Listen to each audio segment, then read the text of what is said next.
Hey, welcome to Paving the Way, our podcast to talk to you. We're here today with Patrick, as always, and Austin is actually in the studio, which we never see. He's usually in the field, so we're excited to have him. Today we're here with Troy Milburn. He's a certified CASp inspector, which does ADA inspections and checks properties to see how they're going. And we're hoping that we can learn a lot from him today about ADA for your property, for properties that you manage, and how to protect yourself from these lawsuits that are apparently everywhere. So, hey, Troy, how you doing today? I'm doing great, thanks. So, why don't you tell us a little bit about yourself? Not just the company, but where you grew up, kind of your backstory. We won't go that far back. I basically moved here from Utah probably about 30 years ago. Started out as, in construction. I was a general contractor.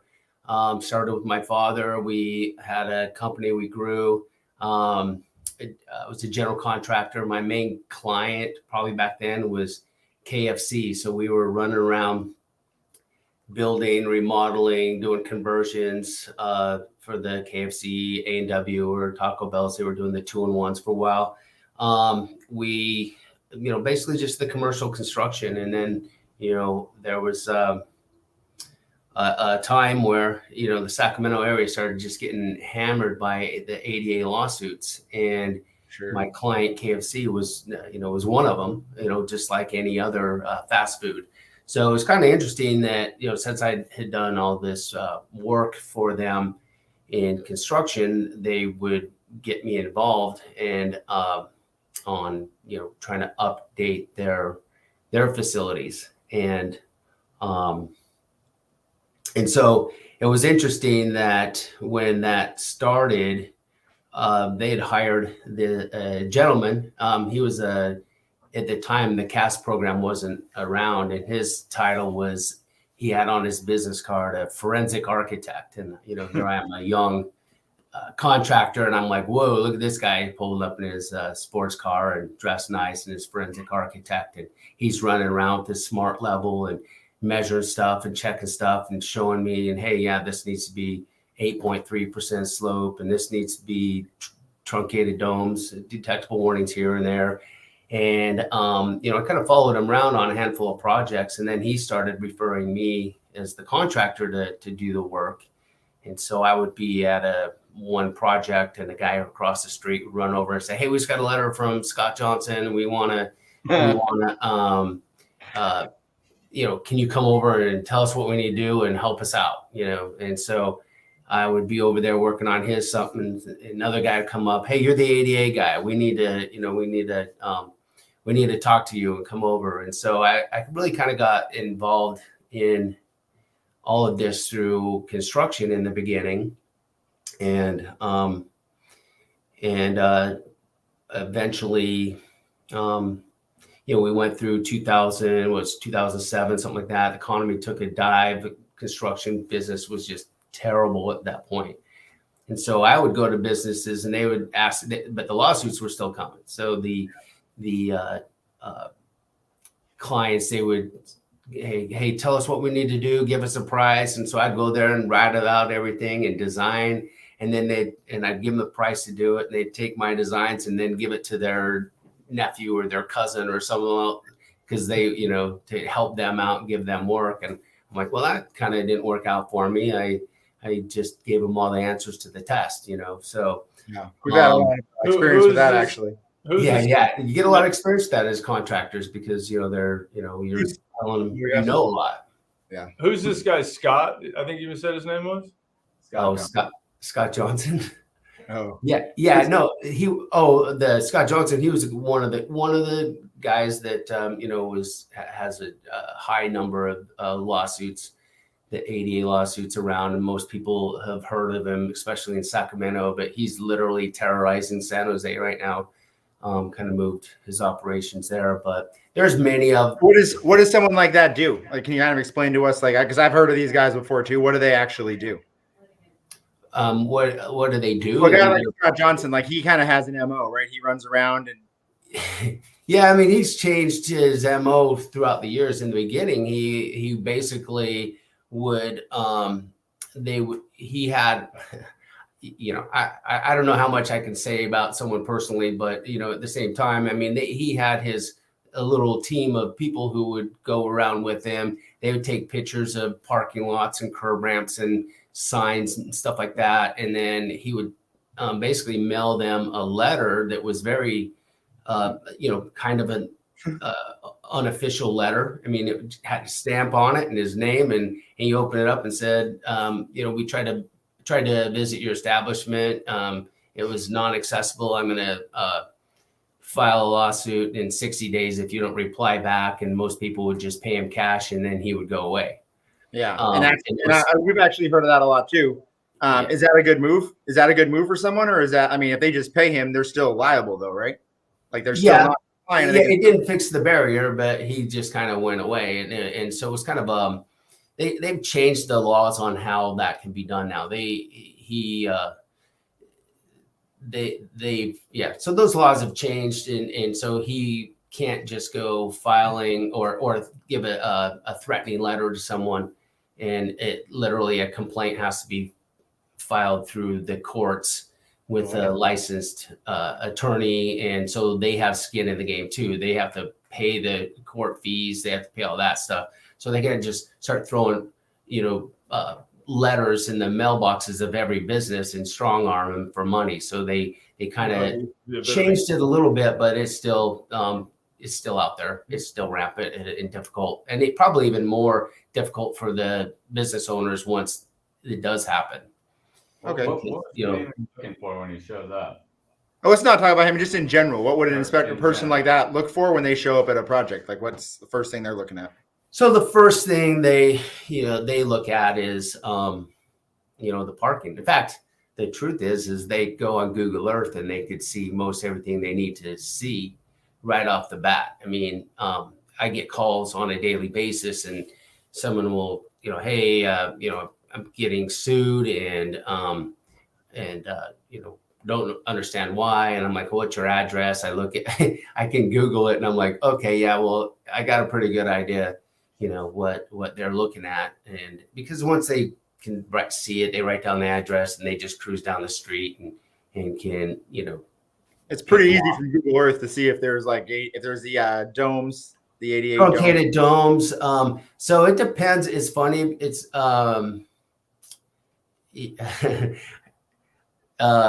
it's funny. I'll go back to my intro a little bit too, because I kind of just jumped into the weeds. But at the same time, it is kind of funny because of Google Earth.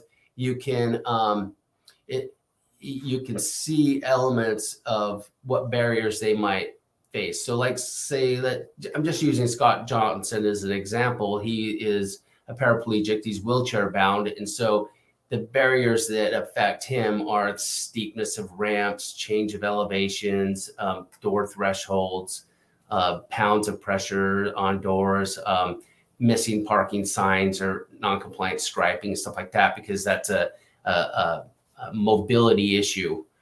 There are also litigants out there, litigation from maybe someone who's visually impaired. And they're the ones that are more worried about the detectable warning, their truncated domes, the braille signs, and just general navigation of a building or facility on how to safely get to in and out of a whatever it may be, whether it's a gas station or a restaurant or a hotel. Yeah, I understand that. So it's really, I mean, it's just entrance and it's compliance to get handicapped people into the buildings is what they're looking for, which a lot of that can be seen from Google Earth. We look at when we're bidding a lot of these projects, and we can bid from Google Earth and kind of see what's out there and what they see before we even start the project. So yeah, it's real easy. So what can a property manager do, or what can someone do to protect themselves from these kinds of lawsuits or from? So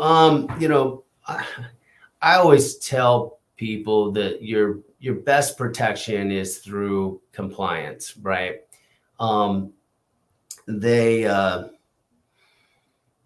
If I were a property owner, I mean, I start on the outside, and and I'm getting my parking striping done. I'm installing my signs. I'm trying to Getting make the path sure to travel. path of travel from the public sidewalk to my door in the parking is as compliant as and good as I can possibly get, because that's where it all starts. They drive into the parking lot and they see it. Now they can get out of their car because they know there's going to be more items on the inside. And we can kind of get Sorry, into that a little Sorry, bit. not to cut you off, but it kind of sounds like between a Google view and then a drive-by, I mean, they can kind of determine whether they even want to come look at you or not, right? I mean, if they Absolutely. do a Google view and you look good, you do a quick drive-by, I mean, someone's really got to dig to then go see if there's anything there's a problem with, right? Right. So let's just say example. I mean, if someone pulls into a parking lot and they see the striping and the signs and stuff like that, they might not even get out of their car. They're just going to drive into the next parking lot that doesn't have it. Because they're like, well, they're not going to get out and start checking the slopes and everything that detailed. They're looking for the easier target that, it's clearly obvious. We don't have to, waste too much They can just kind of do it. effort on that. When you go out and do an, like if someone calls you out to their property, what do you come out? You come out and do and check the whole building? Like you do a whole report for them, or how does that work? Yeah, it typically it depends, because sometimes I'm hired by the property owner and he's focusing on their common use areas, their parking, their and everything up to the door. And then business owners, typically they're responsible for their tenant improvement, they're everything on the inside. And and it kind of depends a little bit on how maybe their lease is drafted, but they'll a lot of times, sometimes I'll just do an exterior evaluation for a shopping center per se. And when I start at the public sidewalk and I'm checking the path of travel, run slopes, cross slopes, detectable warnings, signs. It leads me to their parking, and then I'm checking their striping and signs again, and curb ramps, slopes. Then go up to the doors and checking the thresholds, landings, and walkways and stuff like that. So that's kind of an exterior. Once we get on the inside, I'm checking. Some of the biggest lawsuits I've ever seen are door pressures and closing speeds. It's kind of crazy, because those things can actually cause maybe injury or, it's surprisingly, because you can, and you don't really think about it so much, that, even a big guy like me, I'll go up to a door and I'll pull it open, and, you're walking and you're kind of not completely on balance, and the door will be real heavy, and then you kind of just open it enough to squeeze through, and then it closes on you. Well, that's pretty tough if you're in a wheelchair. That'll get you, quite a bit. And then doors will smack people's fingers, or they'll knock them over, or one gentleman was 70 years old and he fights his way through one restroom door and he gets inside. Well, now it's a kind of a vestibule where there's another door where he's got to get into the actual restroom part. And so by the time he gets to that second door, he's so winded and exhausted, he faints and falls over, hits his head. And, now you got a $3 million lawsuit on your hands, which is way bigger than the other ones that are settling for 10 to 25, 30,000 or whatever they may be. Wow. But anyway, there's a lot to it. Big. Sorry, that's pretty extreme with a really big price tag on a lawsuit like that, though. Well, I have kind of two questions. Like, what would an average lawsuit be for somebody, like, in value, and compare that to what an average repair for at least part of your project to get like the outside done or to have your doors checked, which seems to be the extreme thing. Like, yeah, price differential there. Well, it's so hard. They vary. They vary so drastically. Let's just say, for example, we had a fast food mom and pop restaurant. They've got their typical 30 parking spaces in the entrance path of travel. Well, let's say that, for example, if they had called me in advance and we went out and did a CASp review or inspection on it, and I go through it all, and they can take my report, hand it to the contractor or to an architect or whatever, they may have, let's say in that a typical, they may have, say, $25,000 improvements, to fix a ramp, to fix the parking, redo some concrete and walkways to install their signs. So they, say they have like a $25,000 on that. Well, if they get it wrapped up in a lawsuit, it's, between the attorney's fees and the settlements and all that stuff. And then that's, again, man, you just want to settle it and move on, because the people who try to like fight it and go on and on, they're just, it's goes through the roof. So I don't even know where the end limit is on some of these, but. And then also, because I've done some reading on this also. So also, if you get sued, and even if you then settle, which I hear most of these ADA lawsuits end in settlement, you're still open for more lawsuits. It's not like it's over. Well, part of the settlement is they'll say, okay, yeah, we'll settle this, but for X amount of money. But part of that settlement is you also have to agree to make your corrections, because because that kind of gets them out of being the ultimate bad guy. They can say, well, we're crusaders and we're trying to help the world by bringing attention to this. So and I don't want to sound like it's my slogan is protecting California businesses from ADA lawsuits, but on the other hand too, there's compassion and a need for the ADA in the first place. And so people with disabilities rely on these things. And in fact, even the elderly, or my mom and her brothers and sisters, they're all in their 80s, and they sure do appreciate a wider stall with grab bars in the bathroom, or close parking up near the building, and doors that don't slam on them and knock them over. So it's there's a certain definite need for all this, and it certainly is a necessity. And it would just be nice if there were a way to do it in advance and not because you have to do it anyways after the lawsuit. Yeah, and not have to deal with the lawsuit. But the problem is if there wasn't a threat or something out there, nobody would be doing it, because they don't want to spend the money, right? Yeah, the state has any grant programs available to help small businesses. Do you know anything about any other grant programs for property managers or anything like that? There's tax programs, and you'd probably I talk to your accountant about that sort of thing. But there's definitely tax incentives. And then the other thing I kind of wanted to mention too, like that mom and pop restaurant we talked about. Let's say they hired me in advance, and they're just like, hey, look, we're worried about this. What can we do? We'll give them the report. Let's say they spend that $25,000 on improvements. Well, is what that happened. That just did is also increase their property value. Or let's say the landlord or the business property owner, they put this money into it. It just increased their property value. They're going to get that money back at some point, for one. And then two, it makes it more attractive for other people to move in.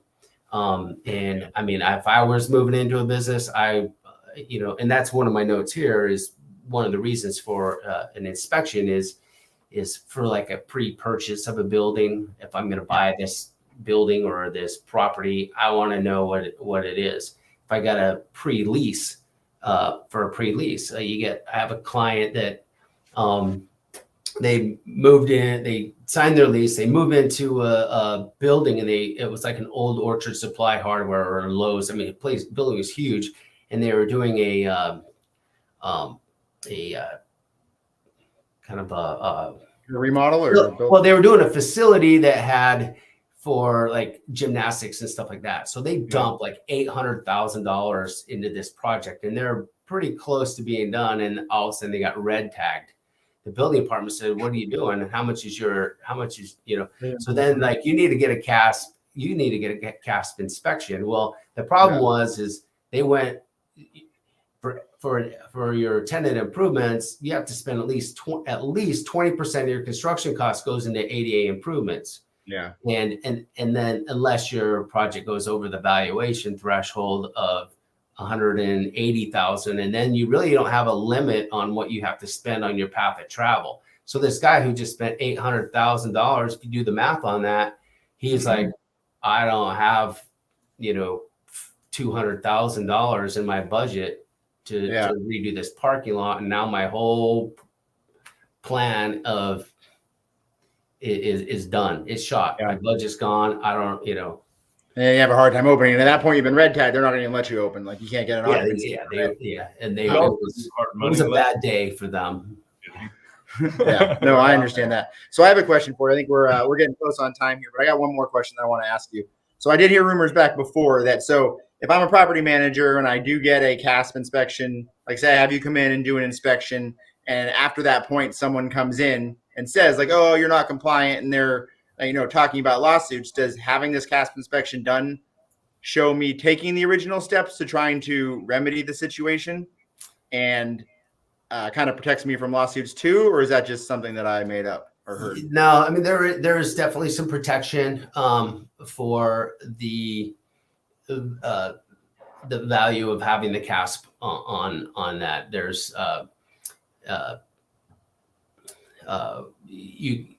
there's a couple different types. So there's the 120-day notice. That's where I can go on a site.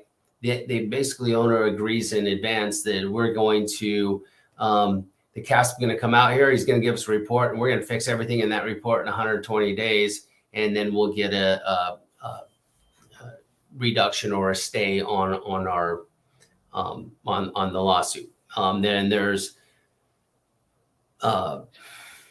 others where you get 60 days to make your corrections. But again, some of this gets, I don't want to get too much into the technical stuff on it because it's a little more complex than I can really kind of get into in just a short time. But there is a value of that. It gives you a little bit of time. That's of course, if the lawsuit's being filed in a state court as opposed to the federal court, because our protections for the CASp program is through the state. Sometimes they go through federal, and then there's some workarounds on that. But that's kind of that question kind of gets us a little bit into the weeds. But again, I always like to just say you get your protection through compliance. That's the best way, and get it done. Have a transition plan in place. So like my particular reports, we give you the report, and then there's a column for a fixed date on it. And so that we also provide a spreadsheet so that they can kind of put a transition plan in place that shows that you're doing your barrier removal, and carries a lot of weight in the courts for that your intentions and your ability to do that. And we always start with the readily removable stuff. A lot of that will take place after the fact, after the lawsuit's already been filed, obviously. But like you're saying, if you do this ahead of time, you stay on top of it, and you're making the steps, it goes a long way to protect it. And if you're compliant, you're protected. So how do some of these property managers or anybody get a hold of you to have you take a look at their building? So just I'll kind of circle back a little bit. Again, so we're certified ADA consultants. I'm CASp number 355. I think there's like over 1,300 of us now. Most of those guys work in the city or county, so they're not out running around doing the inspections. You might catch them on a weekend here or there. I've been there's almost 1,300, like I said. I'm 355, and once it got to 356, I didn't really bother who's behind me. But we have our website. It's www.adacasp.com. Probably the best way to find us. That's ADACASP. Yeah, .com. Perfect. So pretty easy, and I'm sure we'll have some links in here too. Yeah. On the podcast, we'll add them on. I wouldn't be surprised if it pops up in the window here in a second, anyways. Okay. Yeah. Also, a phone number. Questions, you can feel free to come on here. Go to the website, ask the questions there. Give us a call. Yeah, we can get you in touch with Troy and check out your property, see where you're at. Like I said, we're just trying to bring value here to everybody else. There we go. That's all of your info right up there. All right. With your address, I knew it was coming. I appreciate it, Austin. You've been nonstop talking. So if you got anything you want to add in or questions you got? I think I'm good. He kind of answered everything. Yeah, that's pretty good. All right, Troy. Well, I appreciate the time. Thanks for spending some time talking to us today. I hope it brought some value to everybody else. They can kind of learn something.